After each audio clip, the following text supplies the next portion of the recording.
नमस्कार मित्रांनो, यशोदा प्रबोधिनीमध्ये आपले हार्दिक स्वागत आहे। आपण रोज प्रिव्हियस इयर म्हणजे 2024 प्रत्येक जिल्ह्याच्या पोलीस भरतीचे जे पेपर झाले आहेत त्यांचे ॲनालिसिस करत आहोत। तरी आपल्याला हे ॲनालिसिस चांगल्या प्रकारे आवडत असल्यास यशोदा प्रबोधिनी या चॅनलला सबस्क्राईब, लाईक आणि फॉलो करा आणि रोज आपण हे व्हिडिओ टाकण्याचा प्रयत्न करतो। आपण पूर्ण महाराष्ट्रभर झालेल्या 2024च्या पोलीस भरतीच्या पेपरचे विश्लेषण करणार आहोत। तरी आपल्याला हे उपयुक्त असल्यास आपण आम्हाला कमेंटमध्ये कळवा। कोणत्याही प्रकारची अडचण असल्यास किंवा कोणताही डाऊट असल्यास आपण कमेंटमध्ये कळवू शकता। चला तर मग आजचा पेपर आहे आपला वाशिम जिल्ह्याचा। वाशिम जिल्ह्यामध्ये 2024मध्ये जी पोलीस भरती झाली होती त्याच्याशी निगडीत हा पेपर आहे वाशिम पोलीसचा। चला तर मग प्रथम क्वेश्चन घेऊया। प्रथम क्वेश्चन अशा प्रकारे आहे, जोड्या लावा आहे भारतीय दंड संहिता, भारतीय पुरावा कायदा, फौजदारी प्रक्रिया संहिता आणि इकडे दिले आहेत भारतीय नागरिक सुरक्षा संहिता, भारतीय साक्ष अधिनियम आणि भारतीय न्याय संहिता। तुम्हाला बघा आताच 1 जुलै 2024 पासून नवीन कायदा लागू झाले आहेत। भारतीय दंड संहिता हा आपला IPC आहे आणि हा आहे 1861चा। आता नवीन कायदा काय आहे भारतीय दंड संहितेला, तो आहे भारतीय न्याय संहिता। दुसरा आपलाच आता आहे भारतीय पुरावा कायदा, हा 1872चा आहे आणि आता नवीन कायदा आहे भारतीय साक्ष अधिनियम, हाही 1 जुलै 2024 पासून चालू झाला आहे। तर भारतीय पुरावा कायदा कशाला आहे, भारतीय साक्ष अधिनियम। आणि तिसरा आहे फौजदारी प्रक्रिया संहिता म्हणजे आपला CRPC। तर नवीन काय आहे भारतीय नागरिक सुरक्षा संहिता आहे। CRPC कसं असतं, पोलिसांनी काम कशा करावे म्हणून। भारतीय दंड संहिता कशी असते म्हणजे भारतीय न्याय संहिता आता काय शिक्षा होईल म्हणून, आणि भारतीय पुरावा म्हणजे जर तुम्हाला कोर्टात एखादी बाजू मांडायची तर कशा प्रकारे पुरावे द्यायचे म्हणून। असे हे 3 वेगवेगळे आहेत। पण खाली कोणते ऑप्शन जोडत आहे, भारतीय दंड संहिता 3 ऑप्शन, तर हे जोडत आहे 3 नंबरचा ऑप्शन। भारतीय दंड संहिता म्हणजे न्याय संहिता, भारतीय पुरावा कायदा म्हणजे भारतीय साक्ष अधिनियम आणि फौजदारी प्रक्रिया संहिता म्हणजे भारतीय नागरिक सुरक्षा संहिता। चला तर मग सेकंड क्वेश्चन कडे चालू आहे। वाशिम, नंदुरबार, गडचिरोली या जिल्ह्यांना भारत सरकारने कोणता जिल्हा म्हणून घोषित केले आहेत। बघा हे 3 जिल्हे जे आहेत ते भारत सरकारने एकूण जिल्हे घोषित केले होते। बघा भारत सरकारच्या मागास जिल्हा योजनेअंतर्गत हे जिल्हे घोषित केलेले आहेत आणि 105 जिल्हे हे घोषित करण्यात आले। त्यातलं एक आपलं महाराष्ट्रातलं आहे, अजून एक बघा हे माफ करावे 101 जिल्हे आहेत टोटल। 101 जिल्ह्यापैकी महाराष्ट्रातले 4 जिल्हे आहेत। हा मागास जिल्हा आहे, कोणता आहे मागास, त्यातला एक वाशिम आहे, एक नंदुरबार, एक गडचिरोली आणि एक आहे उस्मानाबाद। काय आहे, उस्मानाबाद।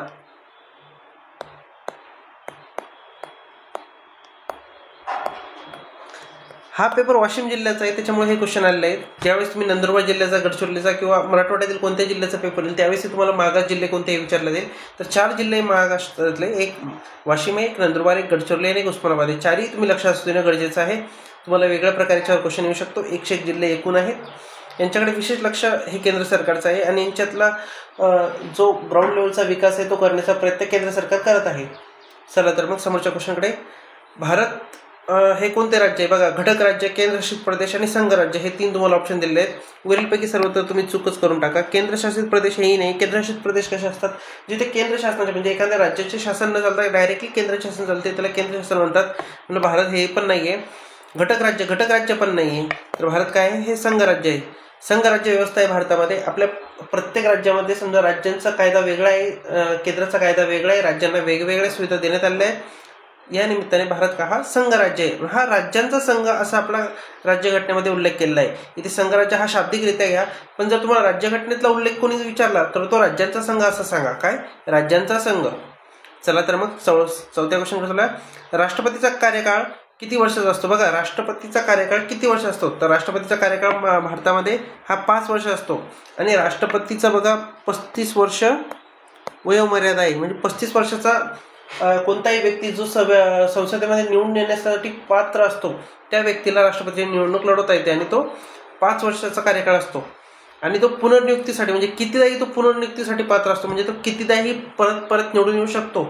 पण मोस्ट ऑफली समजा जे अमेरिका वगैरे असे देश आहेत इथे कोणत्याही राष्ट्रपतीला फक्त 2च वेळेस निवडता येतं, पण भारतामध्ये राष्ट्रपती हा किती वेळेस निवडून येऊ शकतो। चला तर मग 5व्या क्वेश्चनकडे चालू आहे। 5वा क्वेश्चन एक लॉजिकल क्वेश्चन आहे आणि एक GK संबंधित आणि करंट संबंधित आहे। बघा तिथं काय दिलं आहे, फेसबुक, मेटा आणि यूट्यूब। बघा फेसबुक, मेटा आणि यूट्यूब। बघा फेसबुक, मेटा म्हणजे फेसबुकचं जी मेन कंपनी आहे ती मेटा आणि यूट्यूबची मेन कंपनी होती ती आहे अल्फाबेट। अल्फाबेट ही कंपनी यूट्यूबची मेन कंपनी। अल्फाबेटच्या अंतर्गतच यूट्यूब येतं, जीमेल येतं, तुमचं आपलं गुगल येतं, हे यूट्यूब अल्फाबेट अंतर्गत येतात। जसं मेटा अंतर्गत फेसबुक येतं, इंस्टाग्राम येतं, आणि आपलं व्हॉट्सअप येतं, असे हे वेगवेगळे मेटा अंतर्गत येतात. आणि यूट्यूबमध्ये अल्फाबेट येतं. तसं आपलं जे टाटाच्या कंपन्या आहेत, Tata steel, Tata motors, Tata power, ह्या येतात टाटा सन्सच्या अंतर्गत. जसं फेसबुक म्हणजे मेटा, यूट्यूब म्हणजे अल्फाबेट, आणि Tata motor, Tata power, TCS ह्या येतात टाटा सन्सच्या अंतर्गत. असे त्यांच्याशी जोड्या लावायच्या होत्या. चला तर मग समोरच्या क्वेश्चनकडे. पुढीलपैकी कोणत्या शहरात मुंबई उच्च न्यायालयाचे खंडपीठ नाही? बघा, खंडपीठ हे मुंबई उच्च न्यायालयाचे 3 आहेत, आणि 3 खंडपीठपैकी 2 महाराष्ट्रात आहेत. त्यातलं महाराष्ट्रातलं पहिलं आहे छत्रपती संभाजीनगरचं खंडपीठ आहे, एक नागपूरचं खंडपीठ आहे, आणि एक महाराष्ट्राच्या बाहेर आहे. म्हणजे मुंबई उच्च न्यायालय हे 2 राज्यांसाठी काम करतं, महाराष्ट्र आणि गोवाच्या. एक खंडपीठ आहे पणजीमध्ये. तर याचं उत्तर काय आहे? नवी मुंबई. नवी मुंबई येथे कोणत्याही प्रकारचं खंडपीठ नाही आहे. तर याचं उत्तर काय आहे? नवी मुंबई. चला तर मग समोरकडे. पोलीस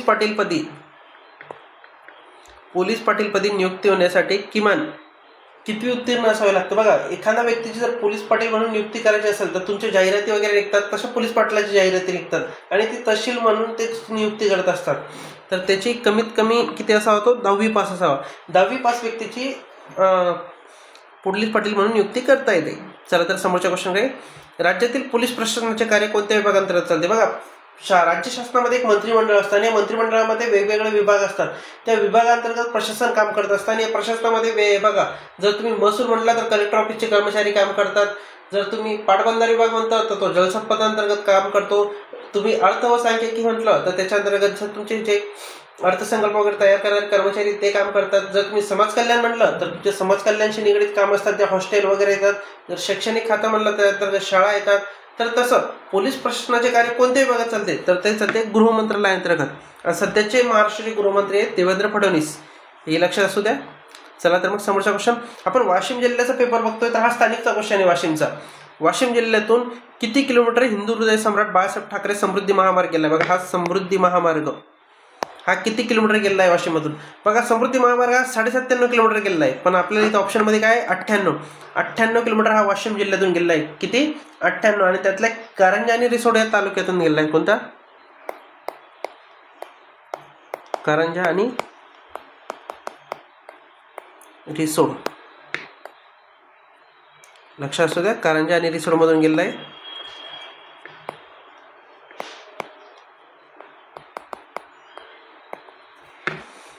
आणि समृद्धी महामार्गाची एकूण लांबी आहे 701 किलोमीटर, आणि हा 10 जिल्ह्यातून गेलेला आहे. एकूण किती? महाराष्ट्रातले एकूण 10 जिल्ह्यातून हा गेलेला आहे. आणि याच्यामध्ये वाशिम जिल्ह्यातील 55 गावे लागतात. किती?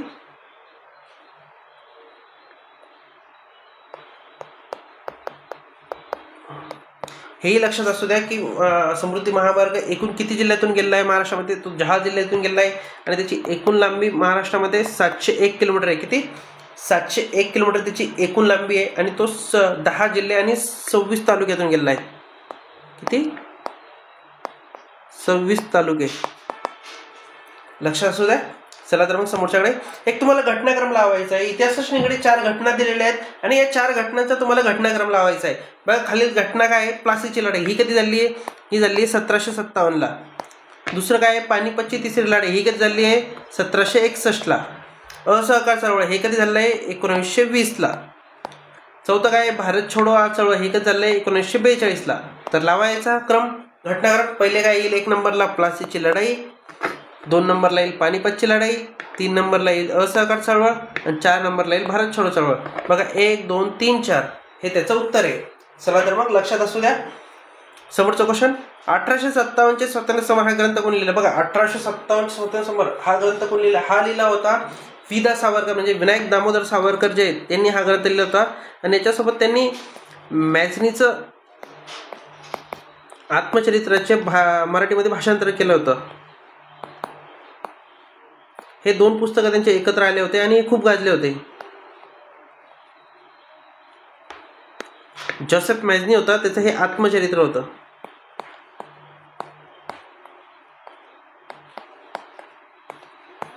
लक्षात असू द्या. चला तर मग समोरच्या क्वेश्चनकडे जाऊया. समोरचा क्वेश्चन बघा, फ्लोमिंग उत्सव कोणत्या राज्यात साजरा केला जातो? फ्लोमिंग हा एक पक्षी आहे, आणि या पक्षीचा एक उत्सव असतो. तो कुठे साजरा केला जातो? तो साजरा केला जातो आंध्र प्रदेशमध्ये. आंध्र प्रदेशमध्ये काय असतं, फ्लुमिंग महोत्सव असतो आणि या महोत्सवांतर्गत बोटांची दौड, पोहणे वगैरे वेगवेगळ्या अशा स्पर्धा घेतल्या जातात आणि हा खूप मोठा उत्सव असतो. आणि हा फ्लुमिंग महोत्सव घेतला जातो आंध्र प्रदेशमध्ये. कुठे घेतला असतो? आंध्र प्रदेशच्या नेल्लोर जिल्ह्यामध्ये. कोणत्या? तुम्हाला कधी जिल्हाही विचारला जाईल, लक्षात असू द्या, खूप जागी हा आलेला आहे. हा नेल्लोर जिल्हा आहे. कोणता? नेल्लोर. नेल्लोर जिल्ह्याअंतर्गत हा उत्सव, फ्लुमिंग उत्सव होतो आंध्र प्रदेशमध्ये. चला तर मग समोरच्या क्वेश्चनकडे. खालीलपैकी कोणते एक हडप्पाकालीन शहर नाही? बघा, हडप्पाकालीन शहर दिलेले आहेत तुम्हाला आणि त्यातला कोणता नाही आहे तेव्हा. बघा, लोथल हा आहे, लोथलमध्ये होता. धोलविरी होता आणि एक मोहनजोदडो होता. हा मोहनजोदडो जो आहे हा पाकिस्तानमध्ये आणि धोलवरी आणि लोथल हे दोन्ही गुजरातमध्ये. हे 3 शहर आहेत आणि त्यातलं कोणतं नाही आहे? मेहरगड नाही आहे. तर याचं उत्तर काय? मेहरगड. मेहरगड हे हडप्पा संस्कृती अंतर्गत येत नाही. त्यातले प्रमुख शहर आहेत लोथल, धोलविरी आणि मोहनजोदडो. हे 3 त्यातले प्रमुख शहर आहे. लक्षात असू दे, तुम्हाला वेगवेगळ्या प्रकारे याच्यावर क्वेश्चन येऊ शकतात. आणि याच्यामध्ये शोध कोणी लावला होता त्याचा? हाईल राजबहादूर दयाराम. कोणी लावला शोध यांचा? राजबहादूर दयाराम.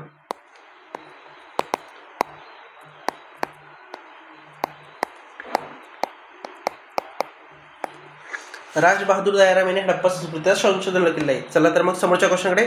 राष्ट्रीय संरक्षण प्रबोधिनी म्हणजे NDA, नॅशनल डिफेन्स अकॅडमी, ही कोणत्या जिल्ह्यात आहे? तर बघा, तुम्हाला 4 जिल्हे दिले आहेत आणि NDAचं प्रशिक्षण कुठं चालतं हे बघा. एक आहे ठाणे, तर हे चुकीचं आहे. नाशिक नाही, कोल्हापूर नाही, तर याचं उत्तर आहे पुणे. पुणे जिल्ह्यामध्ये NDA म्हणजे नॅशनल डिफेन्स अकॅडमी म्हणजे आर्मीमध्ये जे ऑफिसर्स असतात त्यांची ट्रेनिंग तिथे चालते. कुठे चालते? पुण्यामध्ये, राष्ट्रीय संरक्षण प्रबोधिनीमध्ये. चला तर मग समोरचा क्वेश्चन. खालीलपैकी कोणते पीक खरीप पिकाचे उदाहरण आहे? बघा, खालीलपैकी कोणते पीक हे खरीप पिकाचे उदाहरण आहे? तर बघा, एक आहे हरभरा, एक आहे कापूस, एक आहे वाटाणा, एक आहे गहू. बघा, खरीप पीक कसं असतं? जे तुम्ही पावसाळ्यात घेतात. पावसाळ्यात तुम्ही गेल्या काय पिकवतात? तुम्ही पिकवतात मक्का, तुम्ही पिकवतात कापूस, तुम्ही पिकवतात आपलं मूग, उडद, हे सोयाबीन, हे तुमचे खरीप पीक आहेत. तर याच्यात काय येतं? खरीप पिकांमध्ये कापूस. आणि रब्बी पिके काय असतात? जे हिवाळ्यात घेतले जातात ते रब्बी पिके असतात. त्याच्यामध्ये काय येतं? हरभरा येतं, वाटाणा येतं, गहू येतं. तर तुम्ही जेही हिवाळ्यामध्ये पिकवतात ते असतात रब्बी पीक आणि जे पावसाळ्यात पिकवतात ते असतात खरीप पीक. लक्षात असू द्या. समोरच्या क्वेश्चनकडे चला. हवेत विखुरलेल्या द्रावणांना काय म्हणतात? बघा, हवेत विखुरलेले जे बारीक बारीक कण असतात जे तुम्हाला डोळ्यांनाही दिसत नाही, त्या विखुरलेल्या कणांना काय म्हणतात? बघा, ऑक्सिडाइड नाही, ॲसिड नाही, हायड्रेट नाही, तर याला म्हणतात एरोसोल. एरोसोल जे असतात म्हणजे तुमची जी धूळ असते, धूळ बारीक, त्यालाच एरोसोल असे म्हणतात. काय म्हणतात त्याला? एरोसोल. हवेत विखुरलेल्या द्रावणांना काय म्हणतात? एरोसोल असे म्हणतात. चला तर मग समोरच्या क्वेश्चनकडे. विराट, विशाल, दिग्विजय या सुधारित जाती म्हणजे हे जे वाण आहे, एखाद्या पिकाचं जे वाण असतं, जात असतं, ते कोणत्या पिकाचे आहेत? बघा, तुम्हाला नावातच बघा, विराट आहे, विशाल आहे, दिग्विजय आहे. असे जे मोठमोठे नावं जे आहेत ना, विराट, विशाल, दिग्विजय, लक्षात ठेवायला सोपे जातात. आणि हे निगडीत आहे हरभऱ्याशी. बघा, जो आपला जाड हरभरा असतो का, त्याच्या जाती त्या विराट, विशाल आणि दिग्विजय. हे ना हळदच्या आहेत, ना सोयाबीनच्या आहेत, ना आल्याच्या आहेत. ह्या आहेत हरभऱ्याच्या. या हरभऱ्याच्या जाती आहेत विराट, विशाल आणि दिग्विजय. चला तर मग समोरच्या क्वेश्चनकडे. पुढीलपैकी कोणता देश सार्कचा सदस्य नाही? बघा, सार्क ही संघटना दक्षिण आशियाई संघटना आहे. साऊथ एशियन असोसिएशन संघटना ही दक्षिण आपलं जे भारताशी निगडीत समजा त्याच्यामध्ये 8 देश येतात. एक येतो नेपाळ येतो, एक येतो मालदीव, एक येतो अफगाणिस्तान, एक येतो पाकिस्तान, एक येतो श्रीलंका, एक येतो भारत, एक येतो भूतान. हे याच्याशी निगडीत देश आहेत. तर हे 8 देश आहेत एकूण. तर हा चीन नाही आहे. चीन हा दक्षिण आशियामध्ये एकच नाही, तर हा त्याचं सांगत कसं असं, तर याचं उत्तर काय आहे? चीन. चीन हे याचं उत्तर आहे. चला तर मग समोरच्या क्वेश्चनकडे. गलगंड हा रोग आहारातील कोणत्या मूलद्रव्याच्या अभावी होतो? बघा, गलगंड म्हणजे तुमच्या गळ्याजवळ जी मोठी गाठ येते बघा गलगंड दरम्यान, हे आहारातील कोणत्या दरम्यान होतं? लोह नाही. याने मूडदूस होत असतो. सोडियम नाही, हाही नाही, मॅग्नेशियमही नाही. तर याचं मॅग्नेशियममध्ये तुमच्या हाडकं एखाद्या ढिसूळ होत असतात. लोहामध्ये तुमच्या शरीरातलं लोहाचे प्रमाण कमी होते. सोडियम पण नाही. याचं उत्तर काय? आयोडीन. जी आयोडीनची मात्रा तुमच्या शरीरात जर कमी झाली, जर आयोडीनचे प्रमाण जर मिठात कमी असेल, तर तुम्हाला गलगंड हा रोग होतो आणि हा गळ्यापाशी एक मोठा फोडा होतो त्याने. चला तर मग समोरच्या क्वेश्चनकडे. प्रवासी भारतीय दिवस दरवर्षी कोणत्या महिन्यात साजरा केला जातो? बघा, प्रवासी भारतीय दिवस म्हणजे NRI डे असतो हा. आणि हा NRI डे कोणत्या महिन्यात साजरा केला जातो? तर हा साजरा केला जातो जानेवारी या महिन्यात. महात्मा गांधी 1915 मध्ये ज्यावेळेस भारतात आले होते, त्याला साधून हा प्रवासी भारतीय दिवस साजरा केला जातो. आणि हा साजरा केला जातो 9 जानेवारीला. 9 जानेवारी 1915ला महात्मा गांधी दक्षिण आफ्रिकेतून भारतात आले होते. त्यानिमित्ताने हा प्रवासी भारतीय दिवस साजरा केला जातो. हा तुम्हाला 2 प्रकारे वेगवेगळे क्वेश्चन येतील याच्यावर. प्रवासी भारतीय दिवस का साजरा केला जातो? ते येईल. महात्मा गांधी भारतात कधी आलं ते हे येईल. आणि हा कोणत्या दिवशी साजरा केला जातो तो येईल. आणि कोणत्या ठिकाणी साजरा केला जातो हा तर भरपूर वेळेस क्वेश्चन येतो. तर तुम्ही चारही गोष्टी चांगल्या प्रकारे लक्षात असू द्याव्या. चला तर मग पित्ताशयात साठवलेल्या पित्ताचा मूळ स्रोत खालीलपैकी होते. बघा आपलं जे पित्ता म्हणजे जे पित्त साठवलेलं असतं तर हे याचे मूळ स्रोत कोणतं आहे. बघा तुम्हाला चार ऑप्शन दिले, त्यातले यकृत नाही, स्वादुपिंड नाही, तर याचं आहे पित्ताशय. याच्यामध्येच ते साठवलं गेलेलं असतं. चला तर मग समोरच्या क्वेश्चनकडे. आहारातील ऊर्जेचे प्रमुख स्रोत कोणते. बघा आहारामध्ये तुम्हाला ऊर्जा जी भेटते प्रमुख स्रोत कोणते भेटते. बघा तुम्ही प्रमुखरित्या काय खातात, तुम्ही चपाती खातात, तुम्ही ब्रेड खातात, तुम्ही जर समजा कोणती पदार्थ खातात तर सगळ्यात जास्त काय असतं तुम्हाला भेटतं ऊर्जा, कार्बोदक भेटतात. काय प्रमुख स्रोत त्याचं, कार्बोदक आहे. मेद आणि प्रथिने जास्त प्रमाणात आपण सेवन नाही करत, पण कार्बोदके आपण जेही सेवन करतात त्यात कार्बोदके नक्कीच असतात. तर त्याचे प्रमुख स्रोत काय आहे, कार्बोदके. चला तर मग समोरच्या क्वेश्चनकडे. चालती बस अचानक थांबल्यावर बसमधील प्रवासी पुढे ढकलले जातात. हे खालीलपैकी कशाचे उदाहरण. बघा एखादी बस चालतीये आणि त्याच्यामध्ये अचानक जर चालकाने ब्रेक दाबला तर आपण असं गचकन समोर होतो. बघा एखादी जर स्थिर वस्तू चालत असेल आणि त्याला जर कोणतेही बाह्य बल लागत नसेल तर त्या वस्तूची हालचाल होत नसते. हा न्यूटनचा पहिला नियम आहे आणि घनत्वाशी निगडित आहे. आणि हा जर कधी एकदम हल्ला तर हा आहे तो न्यूटनचा पहिला नियम. बघा न्यूटनचा हा पहिला नियम आहे. आणि न्यूटनचा तिसरा नियम काय आहे, जर ऍक्सिडेंट होतोय, दोन गाड्या जर कधी लांबून अशा फास्ट येत आहे आणि त्या एकाला टक्कर मारून अशा एकदम मागे जातात, हा आहे न्यूटनचा तिसरा नियम. बघा तुम्हाला जनरली क्वेश्चन हा न्यूटनच्या तिसऱ्या नियमावर विचारले जातात, पण इथं विचारलंय काय, पहिल्या नियमाबद्दल. तर त्याचं उत्तर काय आहे, न्यूटनचा पहिला नियम. चला तर मग आजचा शेवटचा क्वेश्चन आहे म्हणजे वाशिम जिल्ह्याशी निगडीत. वाशिम जिल्हा 2024 मध्ये झालेल्या पोलीस भरतीचा हा शेवटचा क्वेश्चन आहे. हा मुघल साम्राज्याची राजधानी फतेपूर सिक्रीची स्थापना कोणी केली होती. बघा मुघल साम्राज्याची राजधानी फतेपूर सिक्रीची स्थापना कोणी केली होती. तर याची स्थापना केली होती अकबराने. जो मुघल बादशाह होता मोहम्मद अकबर याने फतेपूर सिक्रीची स्थापना केली आहे. चला तर मग तुम्हाला आजचा पेपर कसा वाटला कमेंटमध्ये कळवा. तुम्हाला वाशिम जिल्ह्याशी निगडीत पेपरचं ॲनालिसिस करून दाखवलेलं आहे. त्यात तुम्हाला वेगवेगळे क्वेश्चन कशा प्रकारे निगडीत येतील हेही सांगण्याचा प्रयत्न केलेला आहे. तर तुम्हाला याच्याबद्दल काय वाटतं तुम्ही कमेंटमध्ये कळवू शकता. आणि आपल्या चॅनलला फॉलो, सबस्क्राईब आणि लाईक करावे. आपलं चॅनल आहे यशोदा प्रबोधिनी. रोज तुम्हाला प्रत्येक जिल्ह्याचे ॲनालिसिस करून देण्याचा प्रयत्न आम्ही करत आहोत. चला तर मग धन्यवाद.